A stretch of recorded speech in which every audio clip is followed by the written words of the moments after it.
ಇಂಥ ಜನನು ಇದಾರ ಜಗತ್ನಾಗ. ಟ್ರಸ್ಟ್, ನಂಬಿಕೆ, ಅಡ್ರೆಸ್ ಇಲ್ದಂಗ ಹಂಗೆ ಹೋಗ್ತಾರ. ನಮಸ್ಕಾರ ಗಾಯ್ಸ್, ಸ್ವಲ್ಪ ದಿನದ ಹಿಂದೆ ನಾ ಈ ವಿಡಿಯೋನ ಅಪ್ಲೋಡ್ ಮಾಡಿದ್ದೆ. ನೀವೆಲ್ಲಾರು ಅದನ್ನ ನೋಡಿರಿ ಅನ್ಕೊಂತೀನಿ. ಅಕಸ್ಮಾತ್ ಯಾರು ನೋಡಿಲ್ಲ ಅಂತಂದ್ರೆ ಈ ವಿಡಿಯೋದ ಡಿಸ್ಕ್ರಿಪ್ಷನ್ ಒಳಗಡೆ ಅದ್ರ ಲಿಂಕ್ ನಾನು ಟ್ಯಾಗ್ ಮಾಡಿರ್ತೀನಿ, ದಯವಿಟ್ಟು ಹೋಗಿ ಚೆಕ್ ಮಾಡ್ರಿ.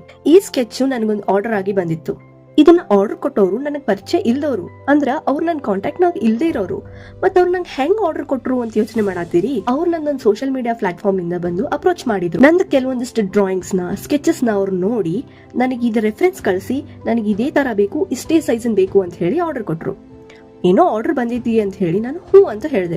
ಯಾಕಂದ್ರೆ ನನಗೆ ಇದೇ ತರ ಆರ್ಡರ್ ಬರ್ತಾ ಇರ್ತಾವ. ಅಂದ್ರೆ ಜನ ಮೆಸೇಜ್ ಮಾಡಿ ಕೇಳ್ತಿರ್ತಾರೆ, ನೀವು ಇದಕ್ಕೆ ಎಷ್ಟು ತಗೊಂತೀರಿ, ಈ ಸೈಜಿಗೆ ಎಷ್ಟು ತಗೊಂತೀರಿ, ಈ ಕಲರ್ ಪೋರ್ಟ್ರೇಟಿಗೆ ಎಷ್ಟು ತಗೋತೀರಿ, ಎಷ್ಟೆಷ್ಟು ಸೈಜಿನ್ ಮಾಡ್ತೀರಿ, ಹೆಂಗ್ ಡೆಲಿವರ್ ಮಾಡ್ತೀರಿ ಅಂತ ಎಲ್ಲಾ ಡೀಟೇಲ್ಸ್ ಕೇಳ್ತಾರ. ಬಟ್ ನಾ ಯಾವಾಗ ಅಡ್ವಾನ್ಸ್ ಮತ್ತು ಪೇಮೆಂಟ್ ಬಗ್ಗೆ ಮಾತಾಡ್ತೀನಿ ಅವ್ರು ಅಲ್ಲಿಗೆ ಸುಮ್ಮನಾಗ್ಬಿಡ್ತಾರೆ.